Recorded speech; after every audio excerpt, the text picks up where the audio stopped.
Nós estamos começando aqui pela TV Pantanal, mais uma vez, programa Opinião, programa nesta terça-feira, dia 2 de junho de 2020. Muito bom estar com você de novo. Nessa terça-feira a gente vai conversar com o deputado estadual Paulo Araújo, do Progressistas, que aqui já está a postos, à mesa conosco. Vamos estar falando sobre pandemia, sobre a atuação parlamentar dele e também os projetos recentes aí que a Assembleia andou aprovando lá pelos lados do parlamento. E também teremos aí o que é mais importante, a sua participação via o WhatsApp. Está valendo a partir de agora. Eu quero saber o que você anda pensando aí sobre essa pandemia, essa peste, todo mundo chama de peste chinesa, não é? E que está aí, infelizmente, tirando o sono da população planetária. O que você pensa? O que você acha? Tem alguma pergunta aí específica para o Paulo Araújo?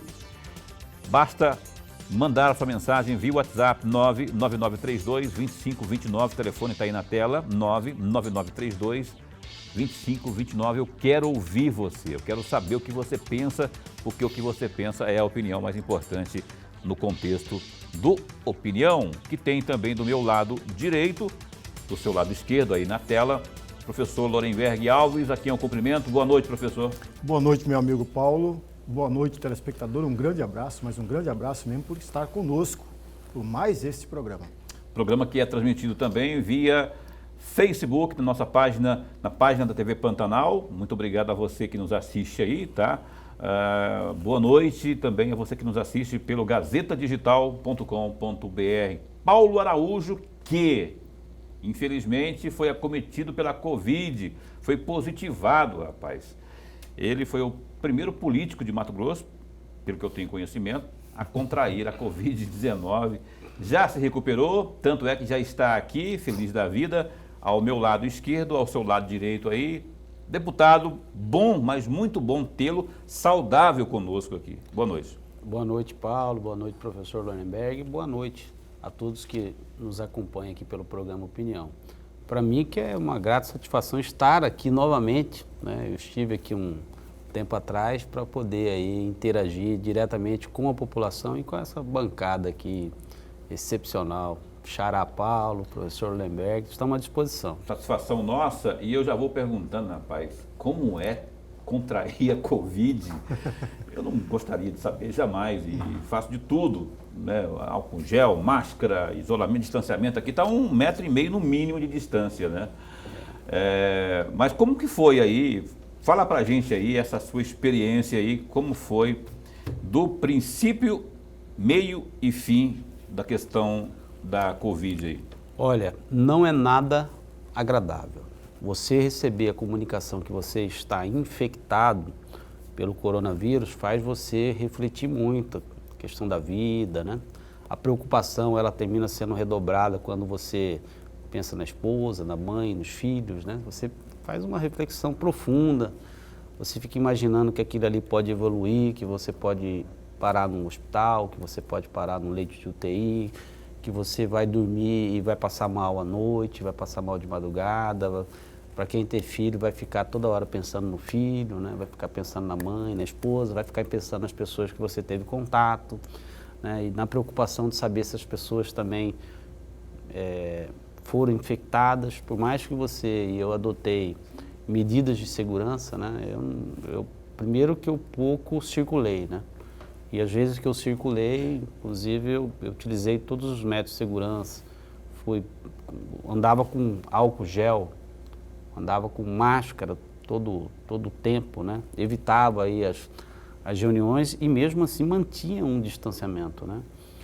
E quando você começa, será onde é que eu me infectei, né? É quando a gente fala que a contaminação hoje ela é pública, né? Ela é comunitária. Você descobriu onde se contaminou?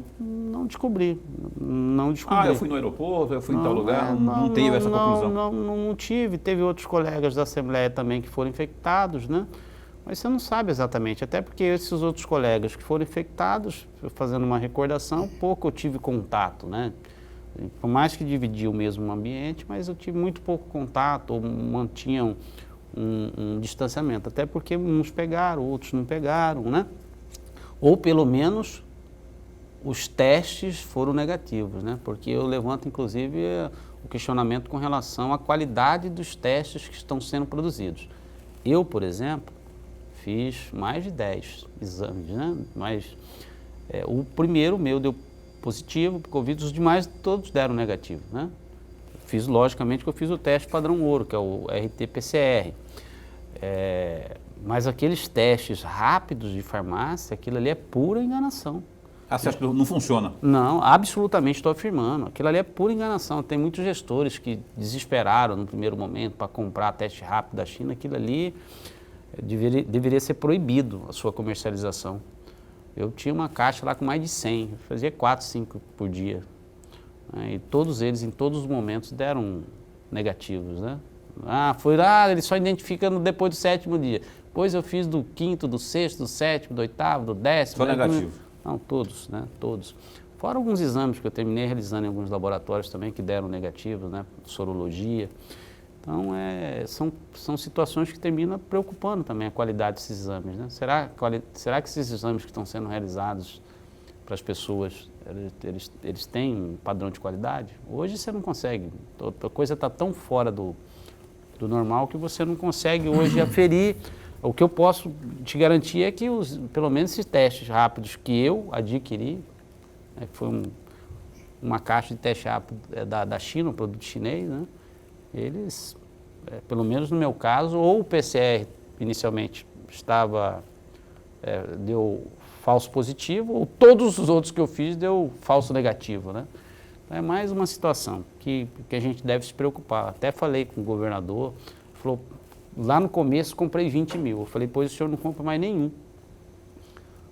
Por mais que a população ela busca esse resultado até para se tranquilizar, né? Porque todo mundo hoje tossiu, é Covid, né? Já vai rapidamente num laboratório, vai na farmácia tentar, mas efetivamente ele não tem aquela qualidade esperada para poder identificar. Pelo contrário, vai dar uma falsa impressão para aquele cliente, para aquele usuário que vai lá ver e falar, não tenho. Estou bem. Estou bem, aí afrouxa novamente as medidas de segurança, né? Ou questão do... Sim, é uma enganação.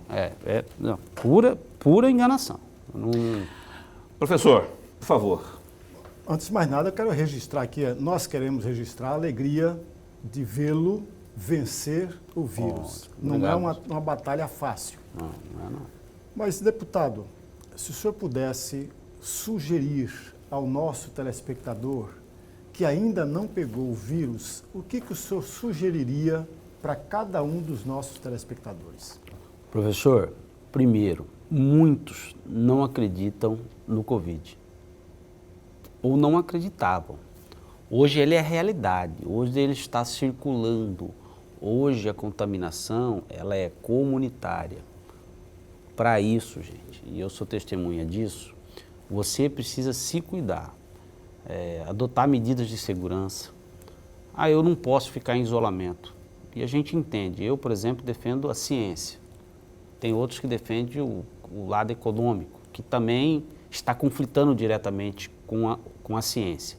Mas aquelas pessoas que têm condições de praticar o isolamento, que praticam o isolamento. Quantas menos pessoas estiverem circulando, automaticamente menos pessoas serão infectadas que irão infectar outras pessoas.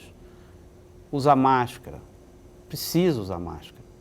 Porque se você tossir, né, se você manusear de forma equivocada, você vai passar para outras pessoas. O álcool gel ele é importante também. Manter o higiene é importante, lavar as mãos, lavar o rosto.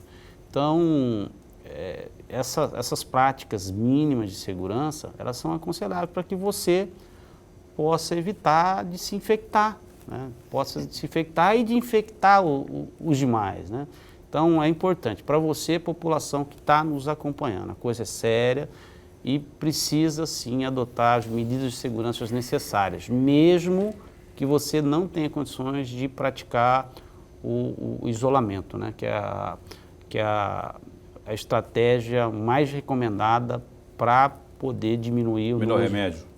Hoje é o melhor remédio, sem dúvida alguma. Por falar em melhor remédio, qual foi a medicação que o senhor usou para se convalescer aí da doença? O senhor usou hidroxicloroquina? Se sim ou se não, qual é a sua avaliação sobre essa medicação? Então, no meu caso, né, protocolo. A partir do momento que você tem seu diagnóstico confirmado, positivado por coronavírus, automaticamente você entra numa quarentena obrigatória, né? Você precisa se isolar, né? Aí já não é opcional. Eu não tenho condições de... Você é obrigado. Questão de responsabilidade. É questão... E crime também, se você não fizer. Você precisa se isolar, né? Você precisa se isolar, você precisa manter a quarentena mínima de 14 dias, que é o período de incubação do vírus, né? No meu caso, eu tive também o acompanhamento do profissional médico. Por que eu tive o acompanhamento? Porque eu tive leves sintomas, né? Então, eu tive diarreia, eu tive vômitos, eu tive mal-estar no corpo. Perda de paladar? Não tive. Eu só tive eu tive no primeiro dia diarreia, tive vômitos e um mal-estar no corpo, né? Foi assim os sintomas que eu senti. E esse leve mal-estar no corpo, o médico indicou um exame de tomografia para ver a questão do comprometimento do pulmão, se tinha ou não tinha, né? Fez o exame clínico e me receitou azitromicina, né? Não me receitou cloroquina. Eu tomei azitromicina por 5 dias. Foi assim o meu... É um antibiótico, a azitromicina, né? Para combater a infecção, né? Então, eu tomei azitromicina, cumpri minha quarentena, refiz o teste, né? Tanto o PCR quanto a sorologia, deu negativo, né? Então logo depois dessa confirmação que eu pude sair com um pouco mais de tranquilidade, porque as próprias pessoas, e assim, eu terminei tornando público, né? Porque que eu pensei em tornando público? Falei, olha, as pessoas vão saber que existe, né? E vão tomar precaução. Um alerta. É um alerta para todos, assim. Ela não tem camada social, ela não tem classe social, ela não escolhe quem que vai morrer, né, quem que vai viver. Então, ela está aí, infelizmente levou 2 colegas meus, servidores de carreira da Secretaria Estadual de Saúde, que estavam lá trabalhando para salvar vidas, né, e infelizmente o Covid levou. O Ataíde e a Alessandra. A Alessandra eu já conhecia porque trabalhou comigo, né, na mesma superintendência. O Ataíde eu não conhecia diretamente, mas era uma pessoa muito querida, né? Então, é muito doído isso, né? Se saber, principalmente colegas da saúde aí que, em termos de perfil de segmento, hoje as pessoas mais infectadas no Brasil são os profissionais da saúde. O que o senhor acha da cloroquina, da hidroxicloroquina? Eu estou perguntando isso para o senhor porque eu sei, o Paulo Araújo, para quem não sabe, e tem toda uma história no trabalho, no serviço público de saúde do estado de Mato Grosso. É servidor concursado, inclusive, né? Da Secretaria Estadual de Saúde. Então, conhece muito, não é? E a gente observa que em vários locais, as dezenas de milhares do país, há relatos, não é, de que a hidroxicloroquina ajuda significativamente, se não de forma providencial, a recuperação. O que o senhor acha dessa utilização dessa medicação aqui nos casos positivados no estado de Mato Grosso e se o governo e se a prefeitura, as prefeituras deveriam pedir, ter estoques desse tipo de medicação? Olha, vendo toda essa discussão tão importante que é a questão do Covid, para mim é a coisa mais banal que eventualmente está sendo discutida no Brasil. Quando eu vejo o presidente e o ministro discutindo a questão da cloroquina ou que eventualmente vem politizando, né? Na questão do Covid, o que ficou é a politização em cima da cloroquina. A cloroquina, na verdade, ela já vem sendo indicada e cabe ao profissional médico indicar, o médico que é responsável pelo paciente, ele que vai prescrever em quais casos que cabe cloroquina ou não. Então, a cloroquina ela já vem sendo utilizada em casos avançados da doença, o paciente está lá entubado, né? O médico termina utilizando desse recurso, alguns profissionais médicos, para tentar salvar o paciente. Então, não são em todos os casos que você faz sair indiscriminadamente receitando cloroquina, né? Você está entrando numa questão ética profissional, para mim, totalmente descabida, sem noção, irresponsável. para mim é totalmente irresponsável essa discussão em torno da cloroquina, né? Parece que faz isso para desviar o assunto. Ah, a cloroquina vai... Não estou entendendo, mas por que o senhor acha descabida? O senhor acha que não é eficaz, não funciona, não se deve recomendar, prescrever? Ou o senhor acha que já assim, é uma coisa... A cloroquina é um medicamento que depende de prescrição do profissional médico. Sim. O profissional médico, ele é responsável por receitar o paciente, né? Então, o profissional médico, ele pode prescrever cloroquina. E alguns profissionais médicos, inclusive aqui em Cuiabá, inclusive em Várzea Grande, inclusive no Mato Grosso, em casos de pacientes que estão em caso grave, podemos em estado avançado, está entubado, os profissionais médicos de todo o Brasil já prescrevem a cloroquina, não só do Brasil, é protocolo, eles podem receitar a cloroquina. Não eles devem, eles são obrigados. Então, assim, é uma coisa que não tem por que ser politizada. A discussão agora é para que se use de forma inicial, não é? A discussão já se sabe que usar em casos lá no finalzinho, onde a pessoa está entubada, não funciona. Mas o que eu perguntei inicialmente... É o contrário. Por exemplo, eu tenho um colega médico... Não, estou dizendo em relação aos relatos que já há, porque... só para eu concluir aqui, as informações que a gente tem é que, pelo menos que eu já vi muitas, é que naquele caso onde já está ali o cara para ser entubado, a eficácia não é grande, não existe. Ao passo que se usar de forma antecipada, no começo dos sintomas, já se há os resultados positivos. Assim, nesse caso eu sou obrigado a discordar, assim, primeiro porque eu tenho lido muito, né, como é que está se comportando, em que pese não ser médico, lá na Assembleia, por exemplo, nós temos na Comissão de Saúde são 4 médicos, só eu que não sou médico. Então, assim, a gente conversa muito. Mas entende muito o deputado Lúdio Cabral, por exemplo, que é um médico que tem estudado a questão epidemiológica. Sanitarista, inclusive. Sanitarista, bom profissional. Muito bom. Você perguntar para ele de cloroquina, ele vai... Nossa, ele vai soltar os cachorros. Eu, por exemplo, tenho um colega que é médico de um grande hospital privado, especialista hoje em coronavírus, especialista em coronavírus. Você falar de cloroquina para ele, ele vai soltar os cachorros. Ele prescreve cloroquina em alguns pacientes, não em todos os pacientes. Pacientes que ele entende necessário prescrever a cloroquina. Nunca prescreveu cloroquina qualquer paciente que teve o exame confirmado. Ah, você teve o exame confirmado, toma aqui, você vai tomar cloroquina. Eu, por exemplo, sou exemplo, eu não tomei cloroquina.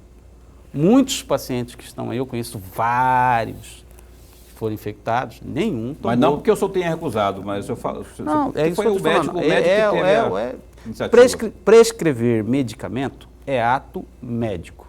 Você não pode impor uma regra para uma população, a dizer, ó, daqui para frente todo mundo vai tomar vitamina C porque eu quero que tome vitamina C.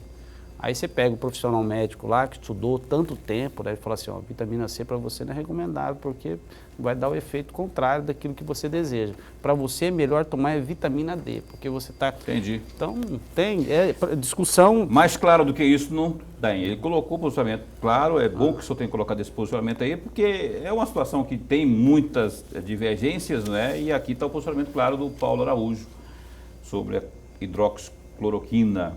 Felizmente, o Paulinho está aqui, o deputado Paulo Araújo, recuperado desse mal terrível que é a Covid-19. A gente vai a um breve intervalo, é isso? A gente vai a um intervalo comercial, enquanto isso, vai ligando para a gente, mandando sua mensagem via WhatsApp, 99932-2529, está aí na tela, a gente dá um tempinho só e volta já já. De volta aqui com mais entrevista ao vivo no Canal 22, TV Pantanal. E a entrevista com o deputado estadual Paulo Araújo, deputado do Progressistas, aqui ao vivo conosco. Daqui a pouco a sua participação via WhatsApp. Vai mandando aí a sua pergunta, 99932-2529. Antes, porém, eu quero aqui destacar o que temos de mais importante nesse momento no site www.gazetadigital.com.br. Você confere aqui, ó. Alta procura por hidroxicloroquina prejudica pessoas com lúpus e outras.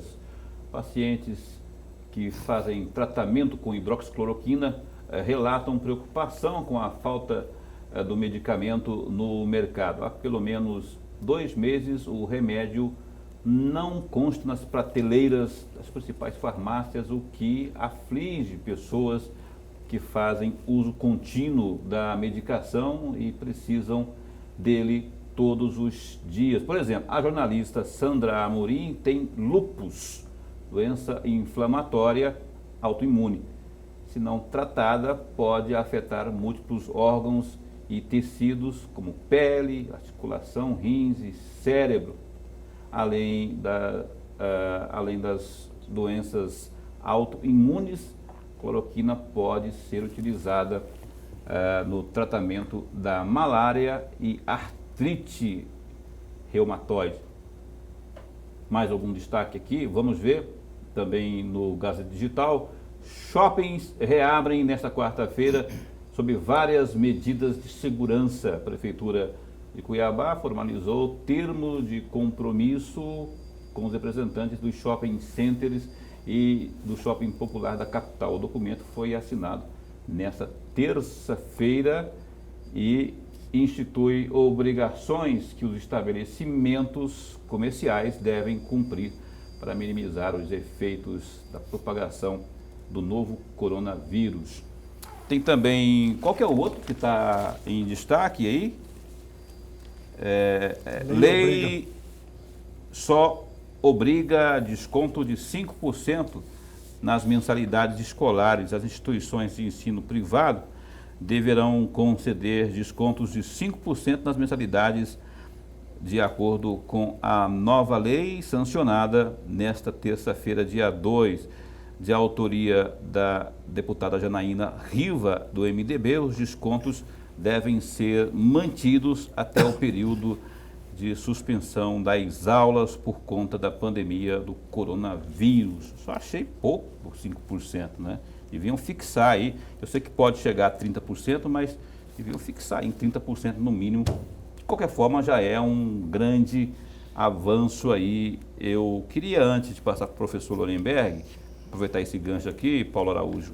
O senhor também tem uma lei aí, que já foi aprovada, salvo engano, projeto de lei que proíbe a suspensão do plano de saúde durante a pandemia, né?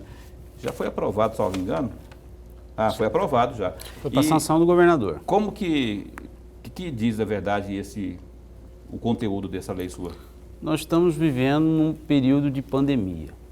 E é natural que as pessoas, elas terminam perdendo a condição de se autossustentar, né? É quando a ciência conflita com o lado econômico. Muitas pessoas perderam seus empregos. Nós tivemos um fechamento parcial do comércio e outros segmentos eventualmente terminaram sendo atingidos, né?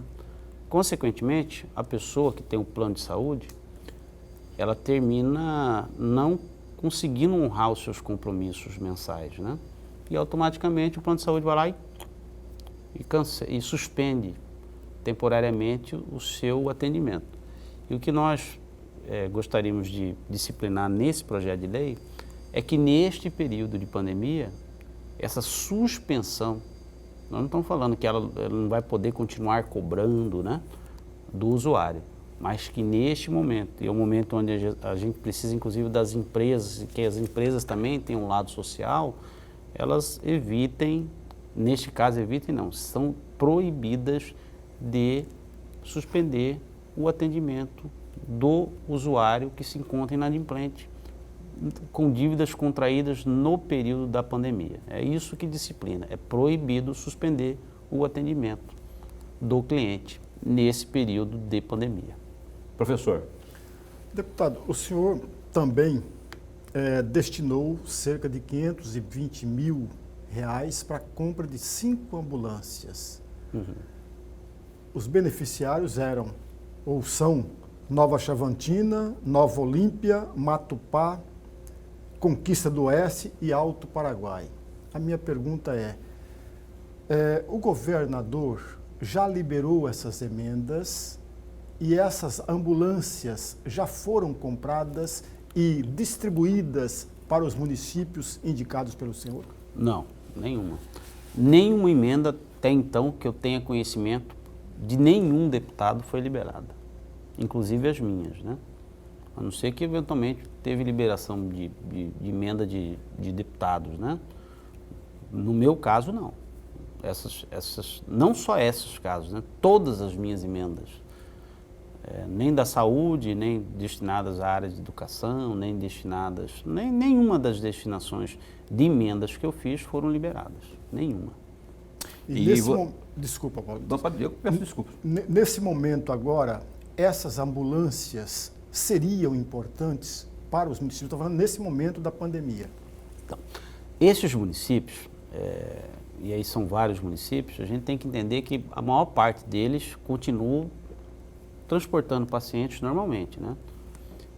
E é uma dificuldade muito grande desses municípios, porque o fluxo de pacientes para a referência, e na grande maioria é para Cuiabá, é intensa. Você não consegue ter um carro parado no município. Ele circula até fundir o motor. É bem isso que acontece nesses municípios, né? Então é lógico que a gente leva em consideração, além das questões políticas, né? Eu tive, logicamente, que votos nessas cidades, é você suprir aquele município com bem que vai ser utilizado diuturnamente. Uma ambulância dessa, para qualquer município do estado de Mato Grosso que ela for, ela mal vai chegar lá, ela já vai ter que vir para Cuiabá. Ou ela vai para Rondonópolis, vai para Alta Floresta.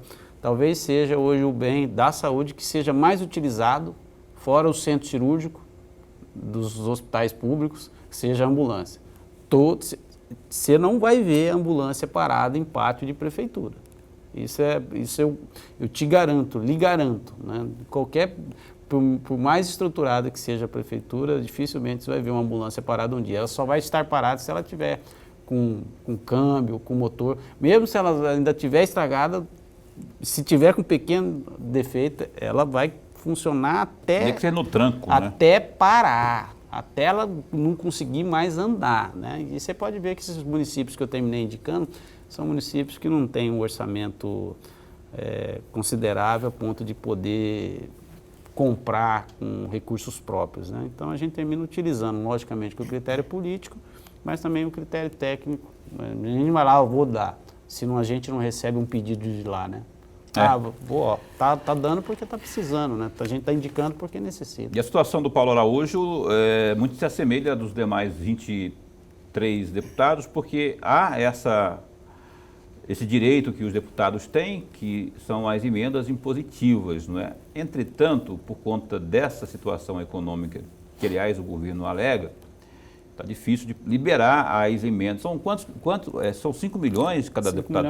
5 milhões e pouco, né? E o governo não tem liberado e alegando isso, a questão da dificuldade. Pode ser que melhore agora que o governo, como disse ontem aqui, nessa bancada aqui onde está o Paulo Araújo, o secretário-chefe da Casa Civil, o Mauro Carvalho, disse, não é, inclusive previsão que agora nos próximos dias de junho sejam liberados aí os 300 e poucos milhões aí dessa primeira etapa aí dos 1 bilhão 346 milhões, deve chegar esse socorro aí ao Estado e, de repente, o Estado prioriza aí o pagamento, pelo menos de parte dessas emendas.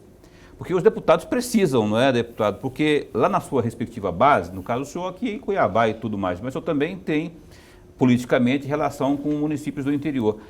E quando você chega na sua base e você faz compromisso com o prefeito e com a comunidade de que você vai destinar tanto para resolver um determinado problema e você não resolve, você fica em maus lençóis porque o cara vai te cobrar e você vai ficar dizendo não, empurrando com a barriga. Com certeza, absoluta certeza. Quando você termina tendo essa ferramenta dentro do orçamento, é uma ferramenta legal, né, inclusive obrigatória, é uma emenda impositiva, né? Você termina absorvendo essas demandas que vêm do interior, né? para resolver pontualmente algumas demandas, né? Então, para isso que existem as emendas. E para mim elas são importantes, né? Não só para mim, mas para qualquer outro parlamentar que tem um perfil de andar um pouco mais. Eu, por exemplo, se eu pudesse destinar todas as minhas emendas para a saúde, eu faria. Eu só não faço porque eu tenho um percentual obrigatório que eu preciso indicar para a educação, que eu preciso indicar para o esporte, que eu preciso indicar para a cultura, que eu preciso indicar para a saúde, né? Caso contrário, todas as minhas emendas, ou na sua grande maioria, seriam destinadas para a saúde, porque é onde eu ando, é onde as pessoas nos conhecem, é onde as pessoas nos cobram um pouco mais, e é onde a nossa maior deficiência... Maior demanda. Não, a nossa maior deficiência pode ter certeza que é saúde pública. Se você fizer uma pesquisa, eu sempre faço, né? Eu sempre tenho feito pesquisas em vários municípios, é muito difícil a saúde perder, por exemplo, a segurança pública. Às vezes chega de segurança pública ser o item que a população mais reclama, mas na grande maioria é saúde, é infraestrutura, né? É asfalto. Mas saúde, infraestrutura, saúde, segurança, educação, infraestrutura. Não, educação, não, então, educação ela não figura ali entre as maiores reclamações da população. Não? Por incrível que pareça, não. O que é? Saúde, segurança pública e infraestrutura. Os três, o tripézinho ali. Basicamente isso daí. Às vezes ela se reveza um pouco mais, né? Professor. Ainda voltando para a questão da saúde, deputado, o senhor nos lembrou agora há pouco que faz parte de uma comissão, aliás, o senhor é presidente dessa comissão, né? Eu presidi ela até março. É uma comissão de bancada da saúde, a comissão da saúde. Bancada da São saúde. 5 integrantes, dos quais 4 são médicos. 4 são médicos. E houve um momento muito importante no primeiro ano em 2019, que esta comissão, juntamente com o secretário de Saúde, visitava hospitais do interior com muita frequência. Portanto, esta comissão conhece muito bem a instalação de um hospital, basicamente. Eu fiz esse preâmbulo todo para perguntar ao senhor qual é a avaliação que o senhor faz da ampliação do Hospital Metropolitano. A Comissão de Saúde, ela esteve visitando, professor, todos os hospitais do interior do estado de Mato Grosso geridos pela Secretaria Estadual de Saúde. Foi um planejamento que nós fizemos de forma conjunta com os deputados da Comissão de Saúde. Seguimos um protocolo de visita, né? Não era uma visita política somente. Era uma visita política acompanhada, assistida, com perfil técnico. Então, todas essas visitas, logicamente, a gente primeiro protocolo da visita era chegar na unidade hospitalar, comunicar aos dirigentes, antes disso, solicitar todas as informações do perfil do hospital, o que ele produziu, qual é o custo, o que ele faz e tudo. Então, quando a comissão ia numa unidade hospitalar, toda a análise do perfil do hospital já era previamente realizada pela equipe técnica nossa da Comissão de Saúde, né? E também as necessidades de ampliação de serviços, juntamente com o secretário, porque não adianta você ir trazer demanda se o gestor não está junto, né? Porque é o gestor que faz, que é o ordenador de despesa. Então, a gente sentava, posteriormente fazia uma reunião interna, né? Depois, posteriormente, fazia uma reunião externa com as lideranças políticas da cidade para saber o que as lideranças políticas pensavam, né? Absorvia aquilo ali, constava tudo num relatório que depois era pincelado pela equipe técnica, pelos deputados, de recomendação ao secretário estadual e ao governador. Ó, lá em Cássio você precisa reformar, você precisa ampliar, o equipamento de raio-x está quebrado, o ultrassom está quebrado, aquele outro está lá, você precisa ampliar mais leitos, porque o déficit da população, a população aumentou, então não acompanhou, tem um déficit de leito. Então nós fazíamos tudo um relatório bem subsidiado, assim, bem mais técnico do que político, né? E esse trabalho foi feito, entregue ao governador do estado. Mas, para e passos com essas visitas, muitas coisas eram demandadas. Por exemplo, Alta Floresta. A Comissão de Saúde foi lá e exigiu a implantação de leitos de UTI naquela unidade hospitalar, bem como a melhora da unidade hospitalar. O secretário recepcionou porque é uma demanda, além de ser política, uma demanda técnica de necessidade. Para nós é melhor pagar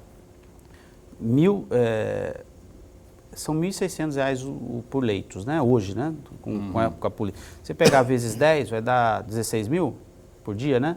10 leitos, vezes 10 dá 16 mil. Vezes 30, vai dar o quê? 3 vezes 1, 3 vezes 400 e poucos mil, não é isso? Então, com 400 e poucos mil, você consegue atender 10 pacientes durante 30 dias, ou seja, você pode ter 300 pacientes durante um mês circulando na UTI. Então, fica infinitamente mais barato manter um serviço de UTI lá naquela localidade, pagando 400 e poucos mil, de ter que pagar deslocamento de diária de ambulância, terrestre ou aérea. Você imagina quanto custa um deslocamento de um paciente que vai sair de Alta Floresta, que vai vir para Cuiabá de transporte aéreo. Então, são situações que a gente vinha colocando. Como a comissão ela é muito parceira e encaixou, e engrenou e deu certo, né, a gente conseguiu avançar muito nesse serviço de interiorização. O Araguaia, por exemplo, agora que está recebendo aí o feedback das visitas que nós fizemos. O Agaboa, por exemplo, vai receber 10 leitos de UTI. Com Fresa, que é o norte do Araguaia, mais 10 leitos de UTI. Então, a comissão, ela sempre teve pautando a saúde pública junto ao governo do Estado. Deixa eu vou chamar o WhatsApp agora. E aí o que eu vou fazer agora? Vou fazer o seguinte, eu vou para o intervalo comercial, já tem um WhatsApp aqui, pessoa perguntando, e a gente vai dar prioridade para o telespectador. Você que manda a sua mensagem, sua pergunta via WhatsApp 99932-2529. E a gente dá um tempinho só e volta já já com mais Paulo Araújo aqui com você. Olha, são 8h13, a gente retoma a entrevista com Paulo Araújo, deputado estadual pelo Progressistas, aqui no programa Opinião, TV Pantanal. Quero mandar um abraço aqui, em especial, para o meu amigo John Szymanski, que hoje faz mais um ano de vida. Parabéns aí pela passagem do seu aniversário, John Szymanski, um dos gigantes do rádio. John Szymanski, da Gazeta FM, líder de audiência, por sinal. Um abraço, felicidades para você aí, esse gremista John Szymanski. Tem pergunta que chega aqui ao Paulo Araújo, deputado, na tela. Vamos ver quem está perguntando. O deputado fala que tem que destinar verbas a vários setores. Por que não faz um projeto para que o percentual indicado por cada deputado para a saúde seja maior que as demais áreas? Boa noite, é o Beto Maia, também conhecido como meu amigo Beto Maia, que também é gremista. Falei do John Szymanski, o Beto também, se é o Beto Maia que eu estou pensando. E aí, por que não faz uma distribuição aí, um projeto que possa ser mais justo? Nós temos vários deputados, né, na Assembleia Legislativa e é um colegiado de decisões. Como eu sou da saúde, nós temos deputados que é da educação, que gostariam de destinar quase todos os recursos para a educação. Cada um puxa para a sua brasa, para a sua sardinha. Tem deputados que é ligado ao esporte que queriam destinar todos os recursos para o esporte. Mas é prioridade, deputado. Outros queriam destinar tudo para a cultura. Outros queriam destinar tudo para fazer asfalto. Sim, cada um no seu quadrado, mas eu digo assim, é um momento grave que a prioridade deveria, em tese, ser a saúde. Na prática, na verdade, devia ser na prática. Mas a prioridade hoje é a saúde, né? Tanto é que todas as ações praticamente da Assembleia nesses últimos meses é voltado especificamente para a saúde. Então, o que a Assembleia fez efetivamente? Além de cortar quase todas as despesas que eventualmente nós tínhamos. Esse hospital metropolitano que está aí, por exemplo, foi 20 milhões de reais de dinheiro da Assembleia. Não foram 10 milhões? Não, é 10 mais 10, mais 20, foi 10 mais 20. Então a Assembleia liberou 30 milhões de reais para o governo do Estado para poder fazer os investimentos necessários na área de saúde, né? Como fez o ano passado também. Mas este ano o volume de recurso financeiro foi infinitamente maior. Então a gente priorizou, né, as ações de saúde do governo do Estado. Como o governo federal também vem vem priorizando. Tanto é que parte desse recurso foi publicado ou depositado hoje, 300 e poucos milhões de reais, que era destinado... Ah, já chegaram já? Eu vi inclusive uma matéria... 346 milhões. Que foi o ministro, inclusive, publicou aí o decreto do pagamento para o governo do Estado. Então, todas as ações, a Assembleia, por exemplo, ela respira Covid. Todas as ações nossas... Respira no bom sentido, né? Não, de preocupação mesmo. De muita preocupação. A Assembleia, o ritmo de trabalho dela, ela triplicou com essas ações voltadas para o Covid. Está todo mundo fazendo alguma coisa voltada para o Covid. Praticamente todo mundo junto fazendo alguma ação de melhora. Por exemplo, o deputado Avalone está aí nas indústrias, nas empresas, tentando arrecadar insumos, máscara, por exemplo, Paulo Araújo propôs aí, tem um projeto de lei da autoria do deputado Paulo Araújo que proíbe cobrança de multas e juros nas contas de água e luz durante crise do coronavírus. A Assembleia fez mais de 100 proposituras voltadas especificamente para o período do corona. A questão da questão da educação aí, do desconto, é uma ação decorrente da questão da pandemia. Juros.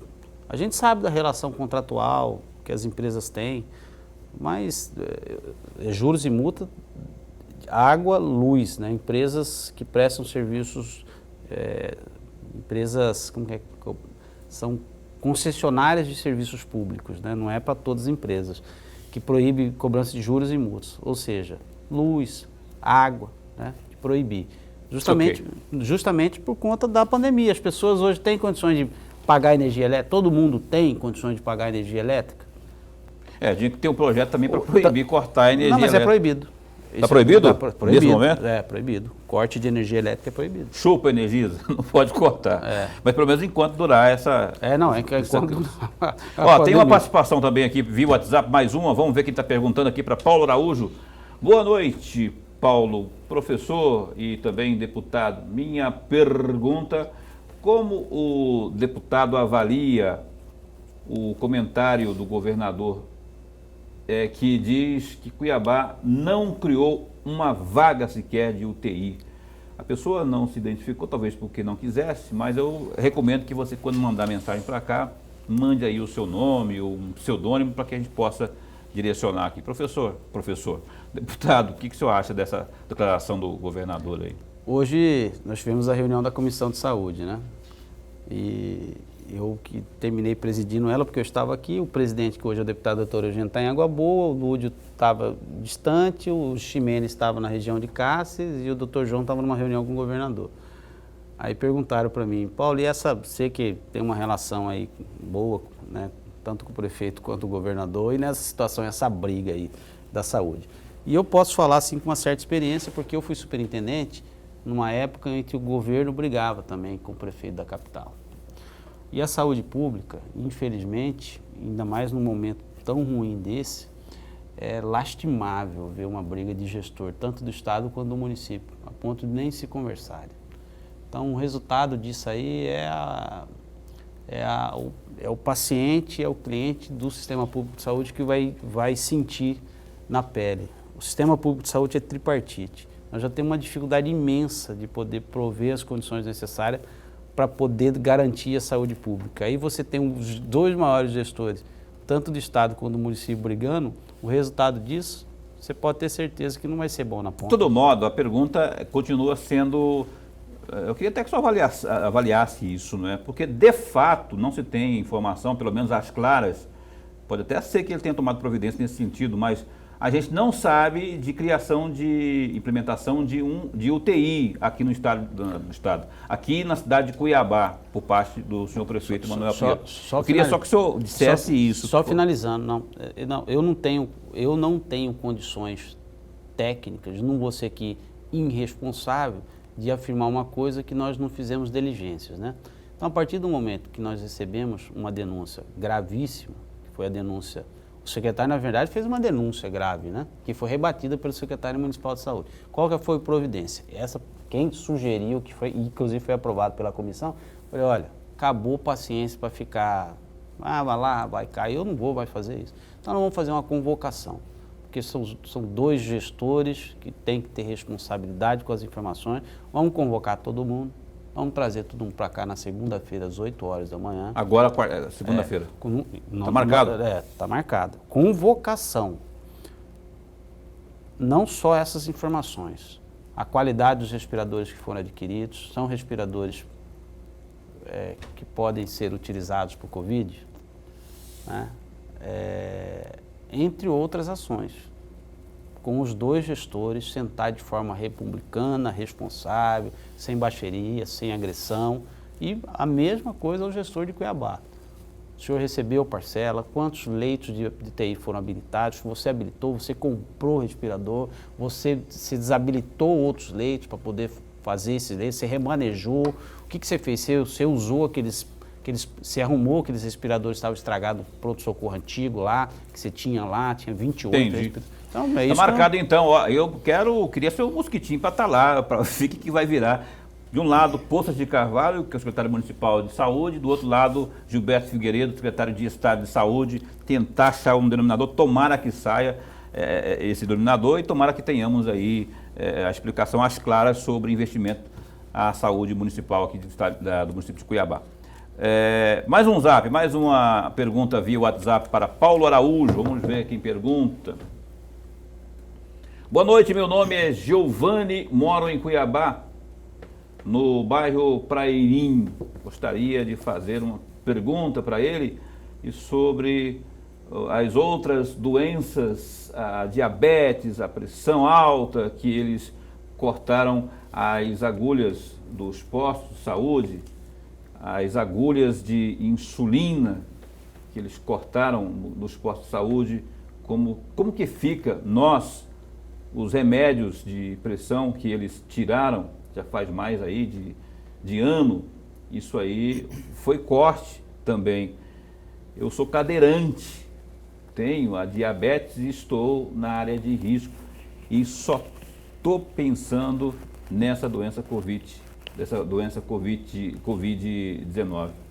A pessoa mandou aí sobre isso e é uma preocupação não só dele, viu, deputado? Essa questão da insulina, por exemplo, aí, enfim. Remédio para pressão e para diabetes faz parte do cardápio obrigatório de dispensação de medicamentos, principalmente nos postos e nos programas de saúde da família. Então, é obrigatório. Remédio para pressão, remédio para diabetes, é um cardápiozinho. Tem lá 100 e poucos medicamentos, que a sua dispensação é obrigatória. Então, se está faltando, está errado. Não pode faltar. Remédio de pressão, remédio de diabetes, tem que estar disponível e acessível para a população, nos postos de saúde e nos programas de saúde da família. Mais um ponto para o senhor colocar na pauta da reunião aí com os secretários de segunda-feira aí. Cobrar isso, né? Então, assim, ó... Eu cobrei do ponto de vista do município, do vereador Misael Galvão, que esteve onde o senhor está aí, há uns 30 dias que esteve aqui, porque houve perguntas aqui de telespectador sobre insulina, que estava faltando, e o Misael ficou de levantar, já que ele está fiscalizando esse assunto, mandar para a gente aqui a resposta, como que está, e até ontem não mandou, quem sabe manda hoje ainda. Não, você sabe como que nós vamos ter essa resposta? É ir lá no posto de saúde. Tem aí? Não, não tem. Então, a resposta, a pergunta está respondida. Não adianta ligar lá para o gestor. Tem que ir nos PSF. Não pegar um, né? Não pegar um, né? Você vai em 3, 4, às vezes você tem um problema pontual nenhum. Vou te dar um exemplo. Nós recebemos eu recebi várias reclamações de falta de vacina. Mas as reclamações que eu recebi, essas várias, foram só de uma determinada localidade.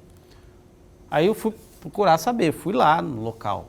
Falei, o que está acontecendo? Olha, senhor Paulo, o que aconteceu foi o seguinte, a nossa geladeira, que é uma geladeira específica para a sala de vacina, ela terminou quebrando o termostato dela. Então nós não podemos armazenar a vacina aqui, porque se armazenar ela vai congelar, vai perder a Isso. qualidade. Então, o problema foi pontual naquele postinho de saúde. Nos demais, tinha vacina. Então, tem que saber, o problema, o que está acontecendo? É insumo no Brasil, não está chegando? Porque tem alguns medicamentos que, infelizmente, estão começando a ficar em falta porque a indústria parou.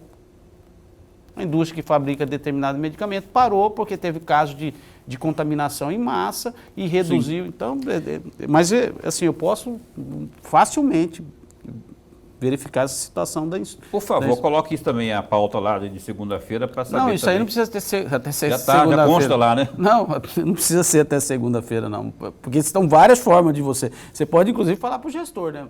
Forma de você captar e falar assim, ou não é, mas não tem problema. Né? Eu falo com o secretário. Secretário, recebi uma denúncia de falta de insulina. Está faltando insulina? O senhor comprou? O senhor tem nota fiscal que comprou? Está vendo problema de distribuição? Isso aí. Professor. Deputado, eu vou fazer duas perguntinhas, mas antes de mais nada, até porque elas se casam uma com a outra, antes de mais nada eu gostaria de ler uma frase que o senhor mencionou no dia 25/11/2019. Entre aspas, as escolas estão em condições físicas precárias e não oferecem boas condições de trabalho e de aprendizado. Fecham aspas. O senhor está se referindo a 3 escolas em Tangará da Serra. As 3 escolas são 3 de Maio, Manuel Marinheiro, né? E Emanuel Pinheiro. 3 escolas que, segundo a sua leitura, precisavam de reparos e longos reparos. O senhor fez, inclusive, uma solicitação ao governo do estado para que fizesse esse reparo. A minha primeira pergunta é, esses reparos foram feitos diante do diagnóstico que o senhor mencionou? A segunda questão, de acordo com o site A Bronca Popular, no dia 10 de março, diz que o senhor deve ser candidato à Prefeitura de Tangará da Serra. O que há de verdadeiro nesta afirmação? Das escolas, professor, posso já responder? Opa, deve. Então, mais breve que o senhor puder, que eu estou com 3 minutos para encerrar o programa. Rapidamente, das escolas eu não consigo te falar se houve ou não. Na verdade, eu coloquei inclusive emendas parlamentares do meu percentual da educação para essas 3 escolas. O meu assessor jurídico, ele mora em Tangará da Serra, foi presidente da Câmara e automaticamente essas demandas eles chegam, né? Terminam chegando para nós. Eu fui diretor regional de saúde muitos anos em Tangará. Eu vim para Cuiabá em 2010, fui candidato a vereador em 2012. E estou voltando novamente para Tangará. Então vou me dividir entre Cuiabá e Tangará. Inclusive mudei meu domicílio eleitoral para Tangará da Serra.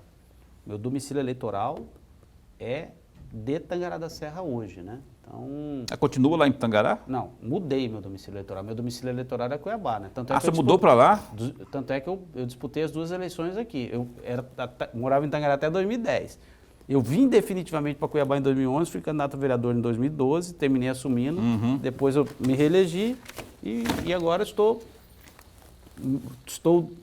me dividindo entre... então é candidato, está respondendo que é. Estou me dividindo entre Tangará e... Não sou candidato. A princípio não, né? A gente nunca sabe do futuro, mas o fato de mudar meu domicílio eleitoral para Tangará Deputado, é para poder ampliar aí meu território de atuação. Deputado, 20 preciosos segundos para responder. O senhor vai apoiar, e como progressistas, apoia a reeleição de Emanuel Pinheiro? Sim ou não? E se sim, por quê? A tendência hoje é de apoio à reeleição do prefeito Emanuel Pinheiro. O nosso presidente do partido é secretário de obras. Nosso partido sempre, desde o primeiro momento, apoiou a eleição. Eu acho que é natural apoiar a reeleição do prefeito Emanuel. Decisão é da executiva municipal. Paulo Araújo, eu quero agradecê-lo, deputado estadual pelo Progressistas aqui, e também parabenizar, porque eu posso dar minha opinião aqui, que sei que a sua atuação ela é profícua. Eu sei que o senhor tem uma atuação especialmente nessa área da saúde aí, e quero parabenizá-lo por isso, né? Claro. E eu quero, outra ocasião, vir aqui, trazer o senhor aqui para a gente conversar mais sobre política. Muito obrigado por ter vindo. Eu que agradeço. A Nájila também, que é assessora de imprensa. Muito obrigado, Nájila, por ter também dado uma força aí para essa entrevista, viu? E, professor, até amanhã, né? Acabou-se por hoje. Muito obrigado, deputado, e até amanhã. Que teremos aqui nessa bancada ali, onde está sentado o Paulo Araújo, o secretário municipal de mobilidade urbana, o Antenor.